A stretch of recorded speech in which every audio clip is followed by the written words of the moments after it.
belenézni a végtelenbe. Hogy mit szeret Hortobágy? A semmiséget. Ezt a nagy semmit.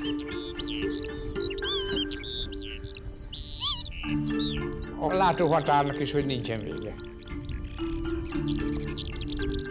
Ebben a látszólagos semmiben itt van a világ mindenség.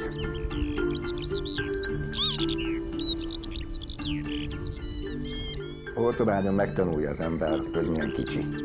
Itt a hegyeket kereshetném, nem találnám. Különösen szépek a felhők, és mindig olyan csodálatos fényviszonyok vannak.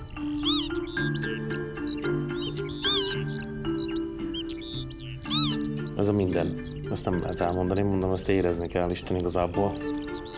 Puszta, állatok, pásztorok. Ez az unikalitás, a három összehozva.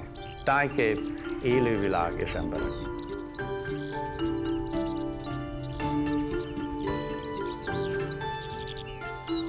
Hát Petőfi, a jóisten homloka. Az embernek a haja az égnek áll, amikor meglátja, hogy minthogyha nem is Európában járna.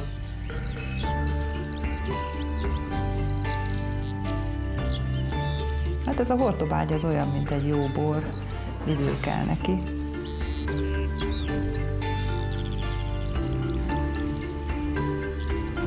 Ahogy Móricz Zsigmond írja, nehezen ad, olyan, mint egy szűzlány, csak szerelemből.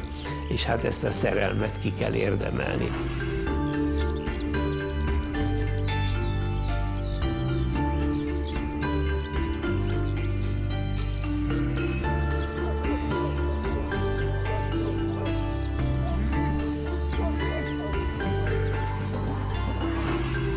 Ahol az ég a földet éri.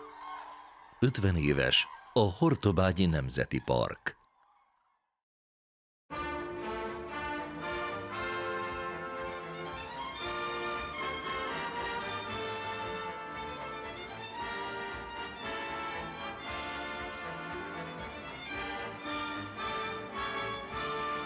A pásztortudomány őrzői és éltetői emberemlékezet óta a hortobágyi juhászok, gulyások, csikósok.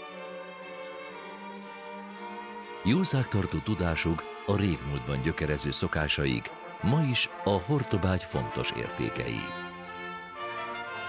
Ők ide születtek, bölcsőjük és otthonuk-e táj. De nem csak ők vallják hazájuknak a rónaságot. Van a földrajzi hazám, bár Budapesten születtem, de a Hortobágy a valóságos szülőföldem idézőjelben.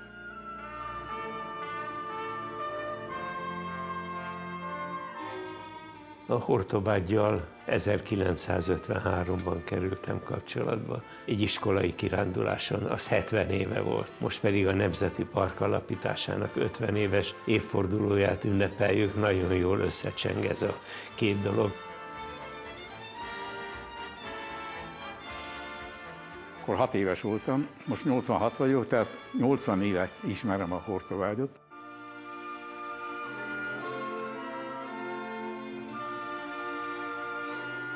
Leginkább azt tetszett, amit Jókai Mór írt, hogy egy természeti sziget a gazdasági tájtengerébe.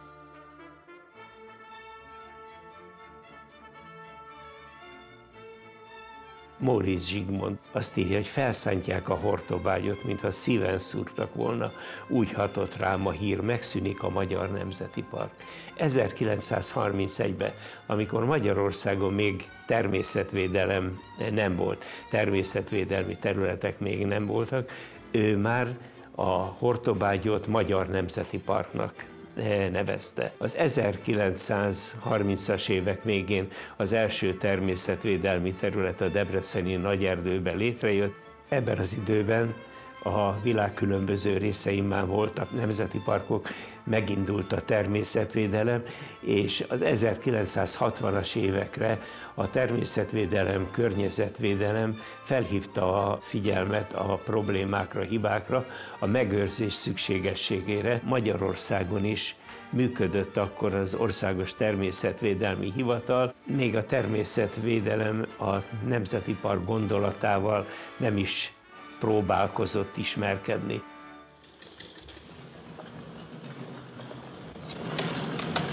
Pirusba vagy hely, itt a határ! Már úgyis eleget elszántak épetek a pusztából. Elmosta az eső a jelet, nem láthattam tisztán. Hát takarodj vissza, máskor meg nyisd a szemed, mert végigvágok rajtad.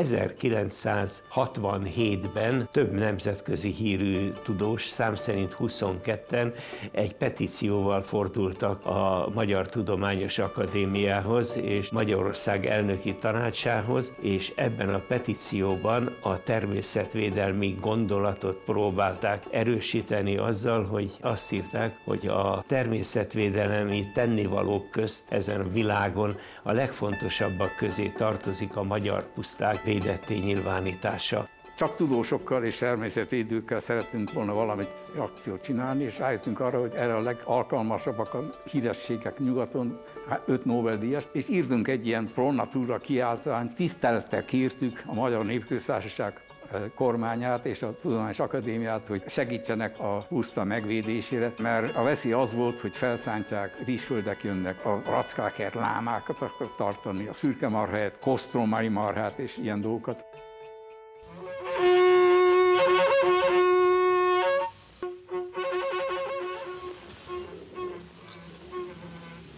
A végtelen látóhatáron feltűntek a mulandóság viharfelhői. Veszélybe került a gazdag természeti környezet és az itt élők évezredes tájhasználata, hagyományai egyaránt. Tettrekész emberekre volt szükség. Sór Rezső az egyik, aki a Hortobágyot is ismerve a Hortobágy védetté nyilvánítását szorgalmazta. Egy nemzeti park sosem jön létre. Ez nem egy önjáró automata. Egy nemzeti parkot ilyen-olyan körülmények között valakik létrehoznak. A szakemberek egy 120 000 hektárnyi terület védetté nyilvánítását javasolták. Tudjuk jól, hogy a védetté nyilvánítás jóval kisebb területen valósult meg, 52 000 hektárnyi területen.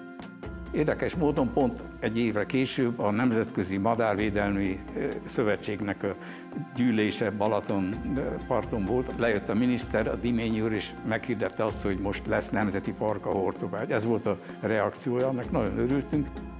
A tanácsok közlönyében megjelent a Nemzeti Park létrehozásának a határozata, és így 1973. január 1-től papíron már van Nemzeti Park. Azért mégis létrejött a Nemzeti Park ezen az 52 000 hektárnyi területen és egy csatlakozó 11 hektárnyi területen. Ezek azok a csatlakozó területek, amelyek a gazdasági táj szerkezete miatt közvetlenül nem érintkeztek a Nemzeti Park törzs területével, az 52 000 hektárral, de tájegységnek, vagy a Hortobágynak, mint tájegységnek szerves részei voltak, és a táj fejlődésének bizonyos állapotait őrizték.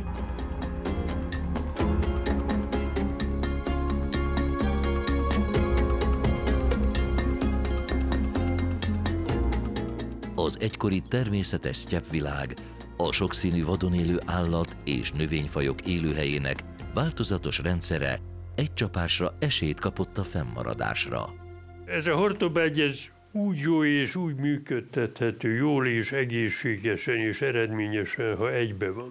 Volt 3 állami gazdaság a Nemzeti Park területén, 18 termelőszövetkezet, néhány legeltetési társulat, és ezen kívül még vagy 20 kisebb-nagyobb cég, akinek tulajdona volt. A Hortobágyi Nemzeti Parknak 1 négyzetméter tulajdona nem volt a Hortobágyon. A legértékesebb magyarországi védett területeket állami tulajdonba és a nemzeti parkok vagyonkezelésébe kell adni.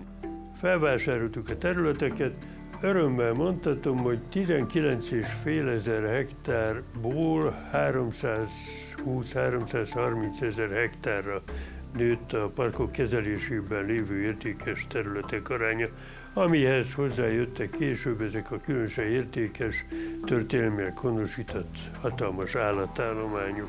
Az 1990-es években a Nemzeti Park területének a kisajátítása illetve megvásárlása elindult. Valójában ezt a munkát mi már az 1980-as években elkezdtük, mikor a Pentezug nevezetű pusztarész egy területét megvásároltuk a debreceni termelőszövetkezetektől, később pedig a 90-es években sikerült a Nemzeti Park területének legnagyobb részét néhány kisebb terület kivételével megvásárolni, kisajátítani, és ezzel új eszköz került a természetvédelem kezébe. A vagyonkezelői jog címén a természetvédelmi korlátozásoknál hatékonyabb őrzési formát tudtunk kialakítani.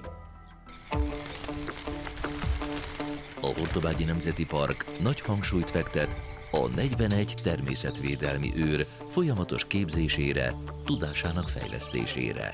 Feladatuk 6 tájegységben a védett természeti értékek hatósági őrzése, a természetvédelmi kezelés szervezése, a területhasználat ellenőrzése.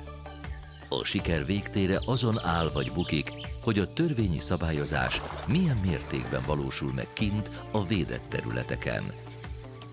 A technikai eszközök, az informatikai háttér ma már adott mindenhez, de nem volt ez mindig így.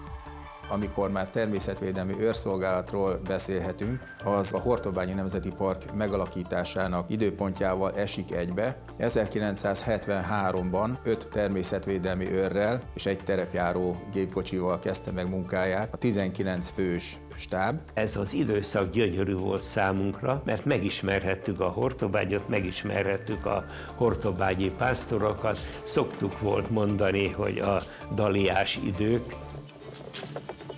Megalakult a Nemzeti Park 73-ban, akkor kezdtük érezni, hogy a pásztorok életében van egy kis történés.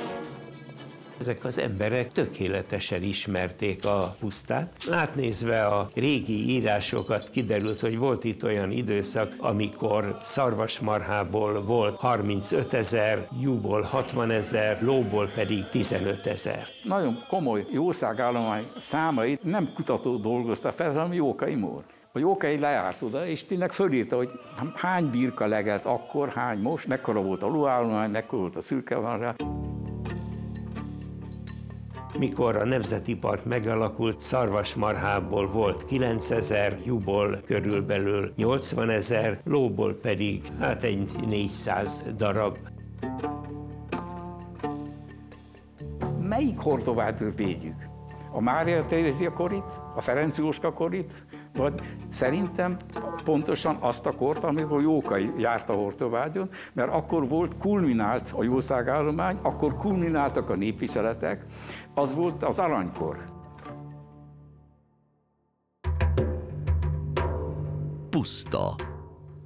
Talán azon kevés magyar szavak egyike, amelyet egyetlen idegen nyelvre sem fordítanak le, hanem mindenütt a magyar elnevezést használják. Vajon miért különleges? Mi az, ami egyedivé teszi a mérsékelt övisztyepp egyik meghatározó élőhelyét? Itt mi a Hortobágyon egy körülbelül 8000 kilométeres élőhely típusnak a nyugati részét látjuk. És ez megint a Hortobágynak a fontossága, ez az utolsó nagy darab abból a pusztából, mi Ukrajna, Kazaksztán, Mongólia, stb. Ez valami elképesztő dolog, és akkor mi itt vagyunk ugye a Kárpát-medencében.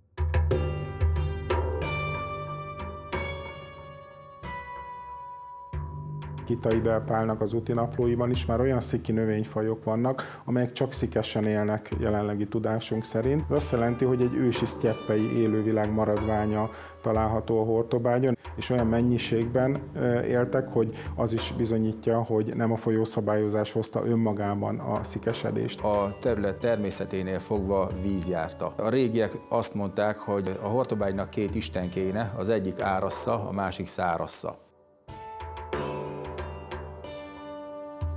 Természet megőrzése akkor válhat teljesít, hogyha ezeket a természeti folyamatokat, tűz, víz, legelőállat, ezeket megfelelő arányba be tudjuk emelni a természetvédelmi kezelés eszköztárába. A hortobágynak a mozaikossága és a gazdagsága az nem feltétlenül nagy léptékben értelmezhető csak, hanem ilyen apró piciken dolgokban, tehát magyarul le kell googolni hozzá, hogy az ember lássa, és akkor tárul ki, hogy milyen változatos is, és milyen sokféle élőlény és élőhely tud a hortobágyon is előfordulni. A mozaikosság az úgy néz ki, hogy szikes mocsarak, szikerek, patkásszikesek, szikfokok, szikeslegelők, ürmös puszták, cickóró puszták, és a legmagasabb régióban, ugye itt azért a magasságot úgy kell elképzelni, 10-20 centikről beszélünk, ott pedig löszgyep maradványok. Hatalmas területet borítanak ezek is a hortobágyon, és a szikes pusztákkal szervesen összekapcsolódva azokkal elválaszthatatlan, hogy ilyen tarka élőhely mozaikot képeznek, gazdagabb legelőt is adnak, emiatt aztán ugye sokszor túl is voltak legeltetve, emiatt tűntek el. Jó lenne az, hogyha ami jószág legelni tud, és ide jön a hortobágyra, az úgy legeljen, ahogy az a természetnek jó.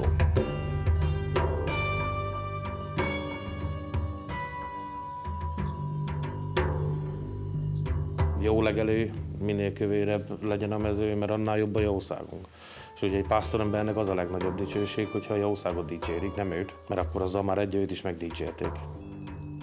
Vannak itt a hortobágyon és itt a Hajdúságban olyan úgynevezett magatarti juhászok, akiket bottal se lehetne elverni a jószág mellől. Van ereje itt a pásztorságnak. Ezekkel a pásztorokkal nagyon jól együtt tudunk dolgozni, ugyanazt vallják a védendő gyepről, amit mi. A természetet azt azért kell óvni, védni, mert akkor van legelőnk.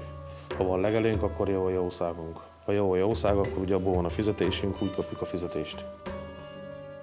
Ezeknek a gyepeknek, szikes pusztáknak a fenntartásához nagyon sok helyen hozzátartozik egy bizonyos típusú legeltetés. De a természetvédelmi kezelésnek azért valahol az a célja, hogy egy-egy területet, illetve a területen lévő életközösséget és élőhelyeket megőrizzük. Természetvédelmi kezelésnek minősül például a legeltetés. Ez nem azt jelenti, hogy minden legeltetés minden formában csak jó lehet, tehát lehetnek problémák, ugyanakkor bizonyos területeket túl lehet legeltetni, tehát figyelni kell arra, hogy a legelésnek a mértéke, mennyisége jó legyen.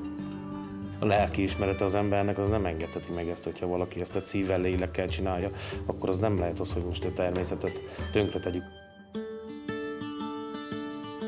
Közel 70 felbecsülhetetlen értékű kurgán 5 évezrede dacol az elemekkel a hortobágyon.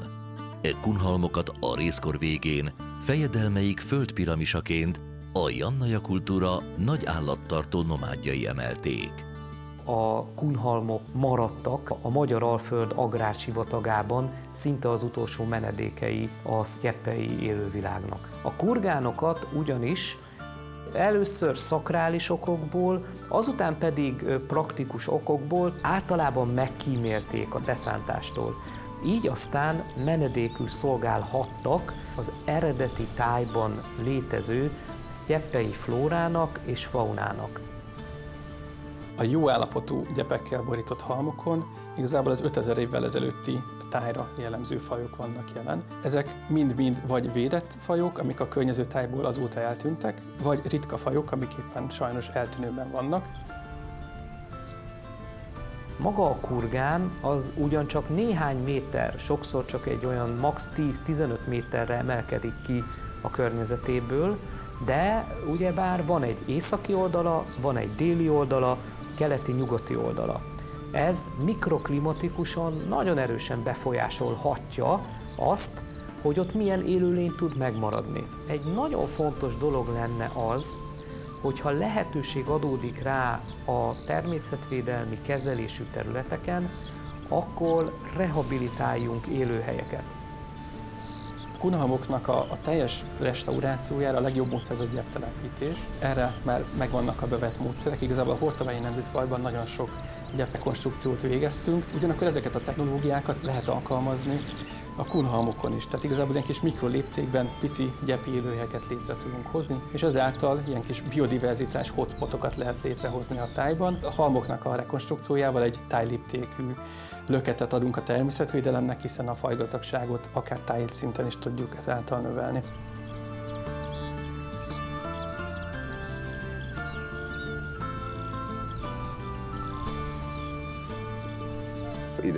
születtem a Hortobágyra, és nem tudnám elképzelni semmi pénzért, hogy én máshol éljek.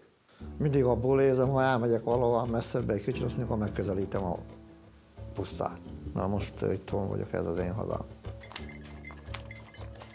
Hortobágyon a csikósoknak, gulyásoknak van öltözete és van ünnepi viselete. Szerencsére ez már a pásztor közösség körébe megjelenik. Ha valaki eljön egy lovasnapokra vagy egy hídivásár idején, nagyon sok pásztort egy cifraszőrben látjuk. Ez hozzátartozik ehhez a tájhoz.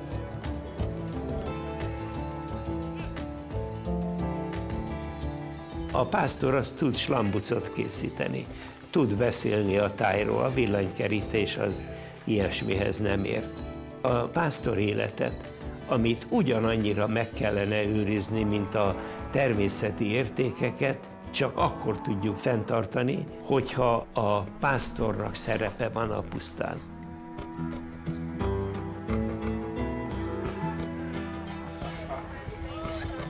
Általában azért mindig úgy állunk a vendégekhez is, hogy ugye ha kérdésük van, érdeklődnek a munkánk iránt, mit csinálunk, akkor nagyon szívesen válaszolgatunk.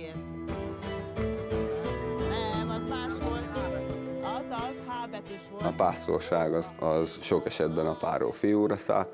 Régen azt mondták, hogy a pásztorember születik, a többi meg csak terem, mint a csicsauka. Ez a szakma is olyan, mint a többi. Ha most valaki ezt a szívvel, lélekkel csinálja, akkor jól érzi magát benne, meg mások is látják, hogy tényleg a helyzet magaslatán csinálja ezt a dolgot. Elhivatottság, szeresse a szakmáját, türelem. Először is a természet, meg az állat szeretete. Tehát ez a kettő legfontosabb. Mert ez a kettő dolog nincs meg, akkor feleslegesen, akkor nem kell elmenni pásztornak. Aki ezt választotta, akkor ne ugráljon ide-oda. Ezt másképp nem lehet csinálni, hogy most megpróbálom, hogy ez jó lesz, de nem, akkor megint vissza, nem. Hát azt csinálja hivatásszerűen, lelkiismeretesen.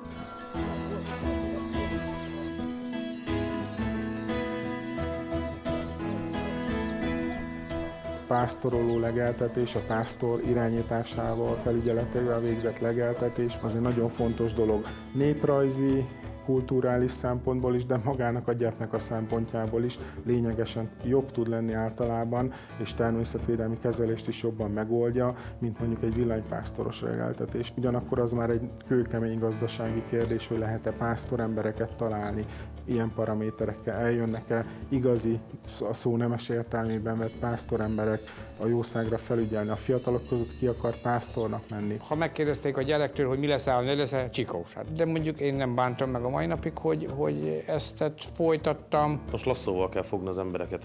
Nagyon nehéz pásztort találni. Nem tudok, aki tőlem fiatalabb pásztor lenne a nagykunságba, de viszont ez elég nagy probléma is, mert a mai pásztorság 50-60 évig vannak az átlag korosztály, aki aktívan pásztorkodik.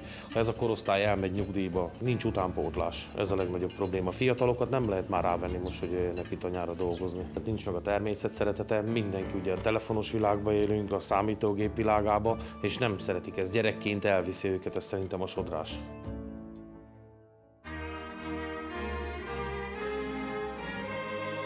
Amikor a Hortobágyi Nemzeti Park határait a szakemberek kijelölték, a puszta egy részén még intenzív mezőgazdasági tevékenység folyt. Ezeknek a területeknek a helyreállítása, természetközeli élőhelyekké való visszaalakítása csak a harmadik évezred hajnalán kezdődhetett meg.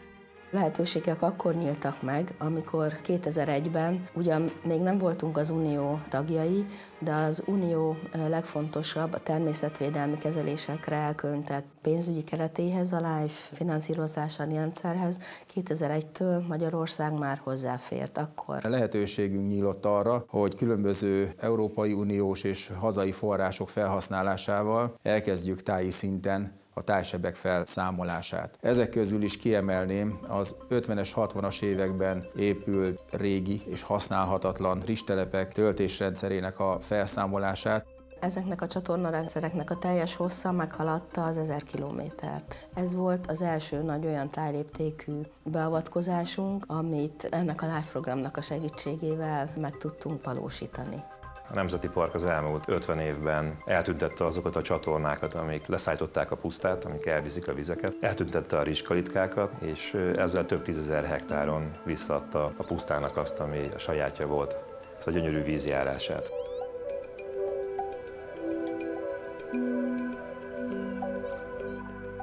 A 2004-es időszak, amikor Magyarország EU-s csatlakozása már megtörtént, megnyitotta az operatív programok lehetőségét. Olyan tájat romboló vonalas létesítményeknek a megszüntetése is nagy szerepet kapott és nagy eredménynek érzem, mint a légkábelek földkábelre cserélése. 2005 és 2015 között több mint 120 kilométernyi középfeszültségű szabad vezetéket helyeztünk földkábelre. A Nemzeti Park területén már a 90-es években is folytak tájrehabilitációs beavatkozások. Az egyik legfontosabb tájléptékű munkálatok a vizes élőhelyeken a víz megtartására irányultak. Ha van víz, akkor van gyönyörű természet. Ha van gyönyörű természet, akkor tudunk gazdálkodni, és dúsfüvű legelőink lesznek, ahol sok marha, juh vagy éppen ménesek tudnak legelni. Ezeket a beavatkozásokat tovább szeretnénk folytatni. A vizes élőhelyeket lehetőség szerint nagy vizek idején töltsük fel, tartsuk meg benne a vizet, amennyire ez lehetséges, olyan hosszú időn keresztül, és ezzel azt reméljük, hogy a talaj vízháztartását tudjuk javítani, és azt is reméljük, hogy a tájban megtartott víz a mikroklímára és a mezoklímára is kedvező hatással lesz.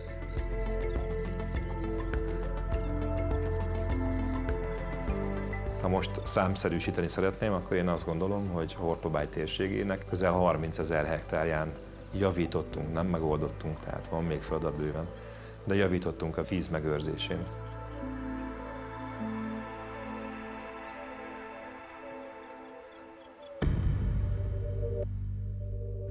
A Hortobágynak van egy másik súlyos öröksége. 2004-ben a Magyar Honvédség gyakorló légibombázó terének teljes területe a Nemzeti Park Igazgatóság vagyonkezelésébe került. Lehet azt mondani, hogy a védett növényállomány szempontjából messze nagyobb védelmet biztosított évtizedeken át, mint a bombázás okozta károk, de az úgy összességében valóban nem egy nemzeti parki magterület része kéne, hogy legyen egy ilyen kemény hadászati próba alá vetett terület. Nagyon régi célkitűzés volt a bombatérnek a tájrehabilitációja, lőszermentesítése. 2018-ra a bombatér tűzszerészeti mentesítése, valamint a keletkezett tájsebek felszámolása befejeződik. A területről több mint 40 000 feltételezett robbanószerkezetet, illetve robbanó testmaradványt távolítottak el.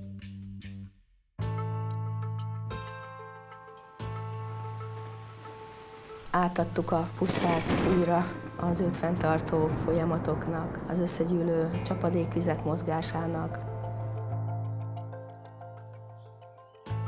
A pusztát legelő jószág taposásának, legelésének. Most már az a dolgunk, hogy figyeljük, hogy reagálnak ezek az élőhelyek, hogyan változnak, és a szükséges, ez alapján tudjuk az esetleges további kezelési beavatkozásokat, területhasználati változásokat megtervezni.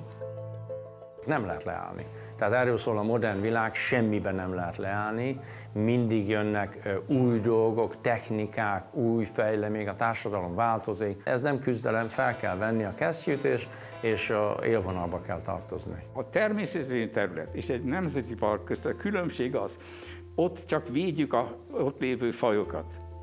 Az egy biotóp, egy élettér.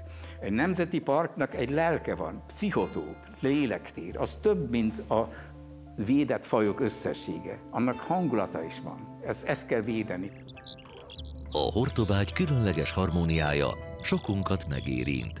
Minden érzékünkre hat, és lelkünk mélyéig hatol. Van valami csodálatos vonzereje a csöndnek is. Amikor még embereket sem nagyon látok, csak bóklászni lehet, és az ember a saját gondolataival lehet. Vagy leülni egy mocsár szélén, és éjszaka meghallgatni az éjszakai mocsár hangját. Ez egy csoda. Tök sötét van, már kezd a pacséta énekelni. és akkor egy fél órával később a házi rostafarkú a tanyákon. Szerintem a hajnalok a legszebbek. Mindenkit búzítok arra, hogy egyszer nézzem meg egy hajnali daru kihúzást. Amikor egy adott időpillanatban kirobban, esetlegesen több 10, több 100 000 daru.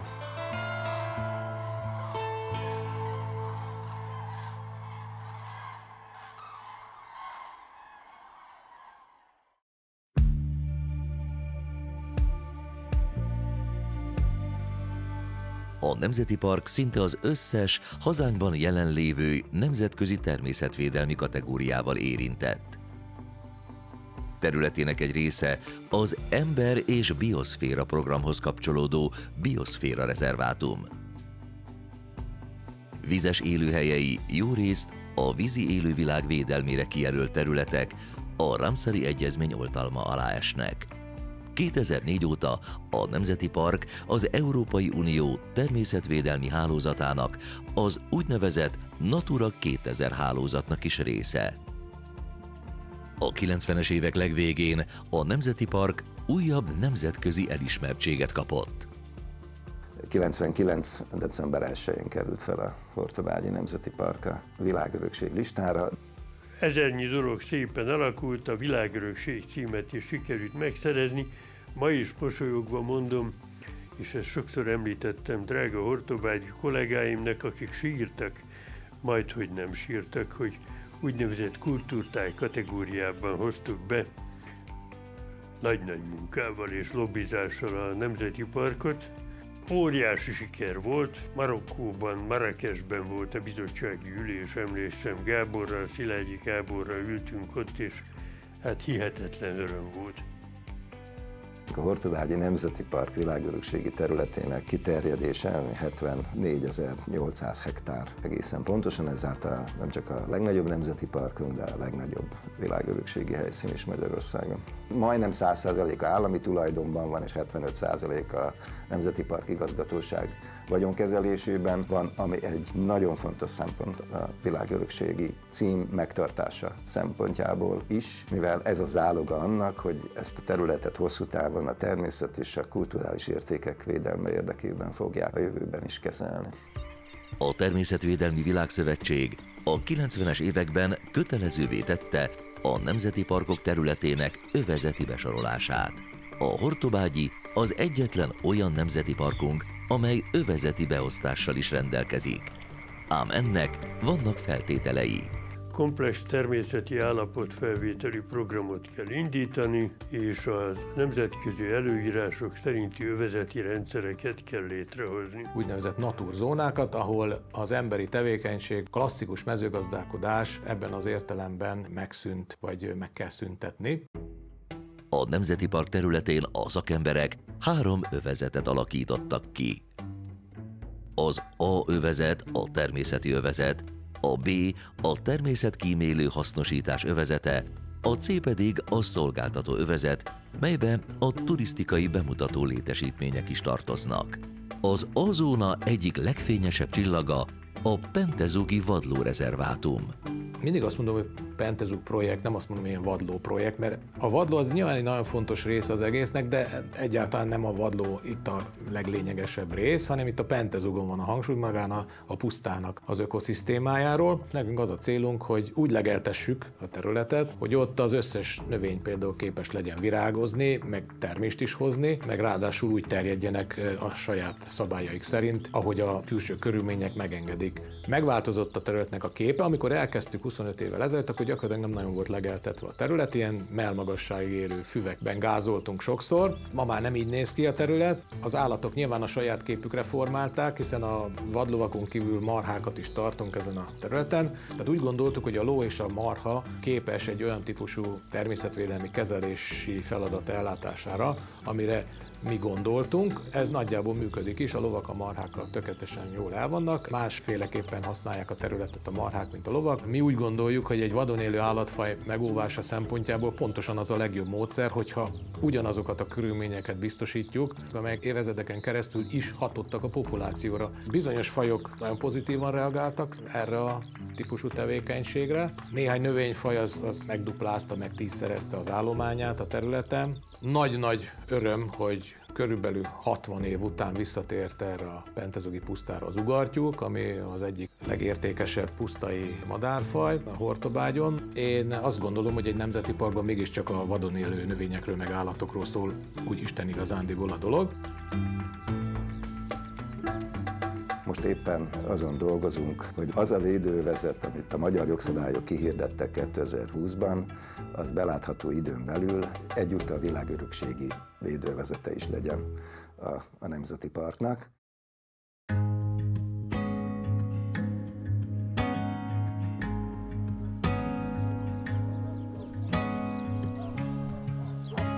A természet védelme és megőrzése soha nem kizárólagosan a természetvédelmi szakemberek feladata.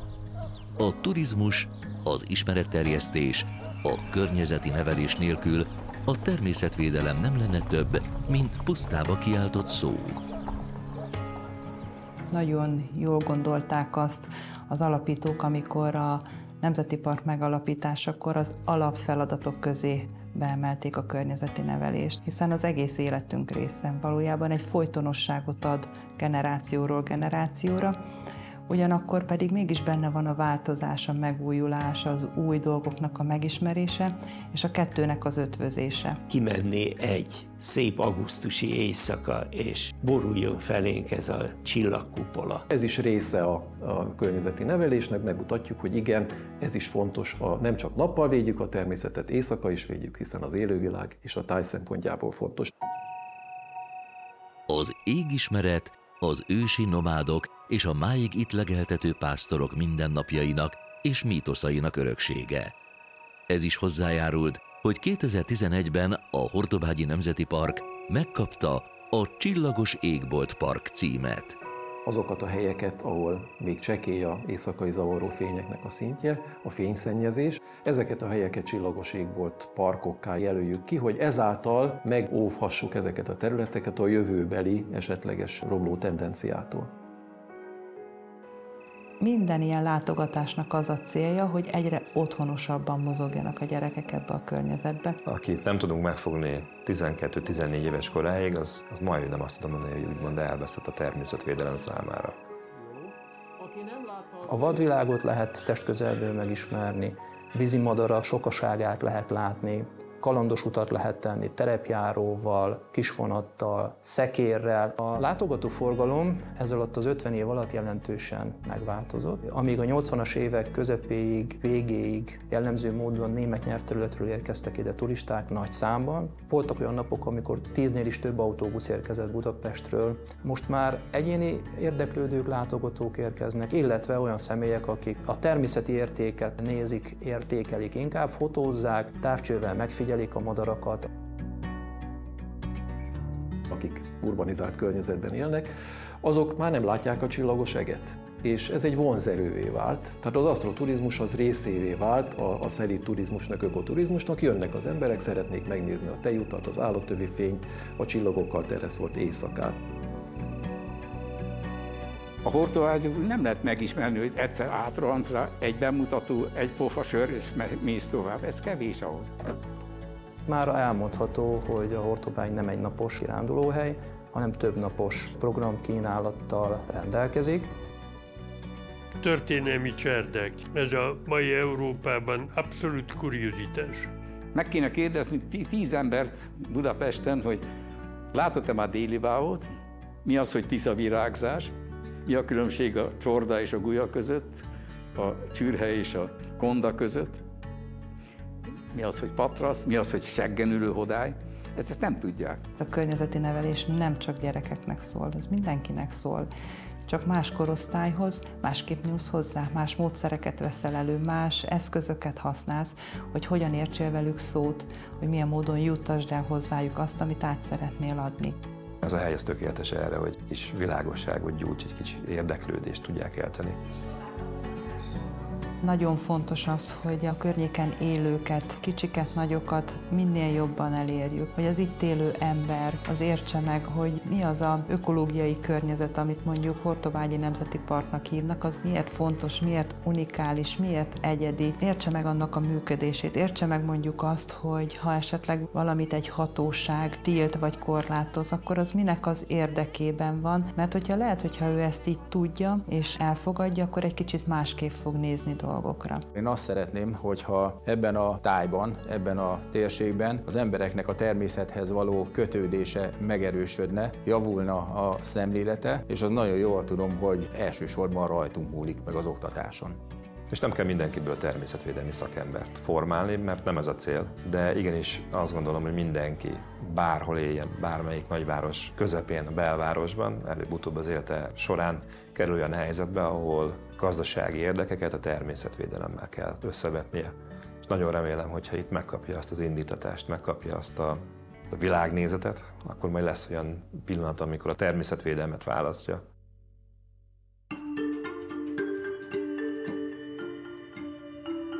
Gyorsan változó világunkban a Hortobágyi Nemzeti Parknak nem csak reményei, hanem konkrét tervei vannak a rábízott sztyeppvilág megóvására. Felelős gondolkodással és szakértelemmel tartható becsben az örökül kapott puszta még hosszú évszázadokig. Ami nagy célkitűzés, az a Hortobágy folyó és vízrendszerének a ökológiai állapot javítása. Valamikor ez a vízfolyás, aminek nincs forrása, hiszen tudjuk, hogy a tiszai áradások töltötték föl a Veresnád mocsarat a Hortobágytól északra, és ezek a vizek folytak itt össze a Tirimpónál, és vezettek át a Hortobágyon. Ezek a vizek állandó kapcsolatban voltak a pusztával, fokokon, ereken keresztül. A Hortobágy folyót szeretnénk a természetes medrébe visszaterelni, és fontosnak tartjuk azt, hogy azok a Hortobágy folyóval kapcsolatban lévő vízterek, fokok, azok újra működőképesek legyenek, és annak érdekében, hogy itt a vizet szabályozott módon tudjuk kezelni, ezekre a fokokra természetközeli megoldásokkal műtárgyakat szeretnénk építeni. Ezzel biztosítva azt, hogy a Hortobágy folyóból nagy vizekkor kilépő a szikereket és a szikes mocsarakat megtöltő vizeket meg tudjuk őrizni, vagy ha szükséges, akkor szabályozott módon tudjuk visszaengedni a befogadóba, a táj hidrológiai tengelyét jelentő Hortobágy folyóba. Egy 60 vagy egy 70 éves évfordulón már arról beszélhetünk, hogy a Hortobágy folyónak visszaadtuk a régi arcát, hogy a Hortobágy folyó ugyanúgy tud élni, mint ahogy élt az 50-es, 60-as évek előtt. Az innen jövő víz járja a pusztát, ami az itt élő élővilág sokféleségét, sokszínűségét tovább fogja javítani.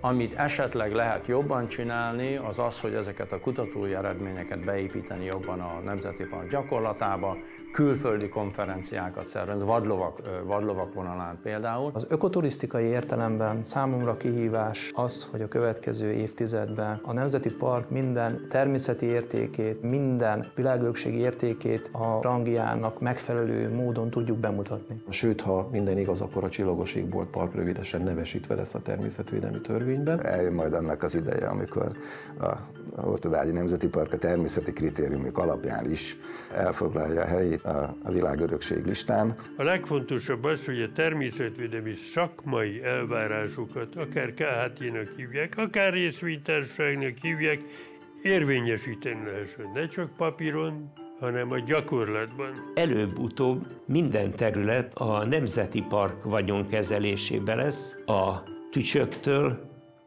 a szürke marháig. Az idegenforgalomtól a kezelésig, azaz lesz egy igazi nemzeti park. És a végén csak azt tudom mondani, mert Konrád Lorenz mindig mondott, én patomista vagyok, én patológikusan optimista. Hadd üzenjen Rakoncai Zoli bácsi, aki azt mondta, hogy gyerekek, nagy a baj, de amíg vannak nemzeti parkok, nincs veszve az ügy. Eltörött a kutam gémje, hogy itatok meg ebédre. Kényes az én lovam szája, nem szokott a más kutyára. Nem szokott a más kutyára, belehajtom a Tiszába. A Tiszának közepébe, onnan a másik szélére.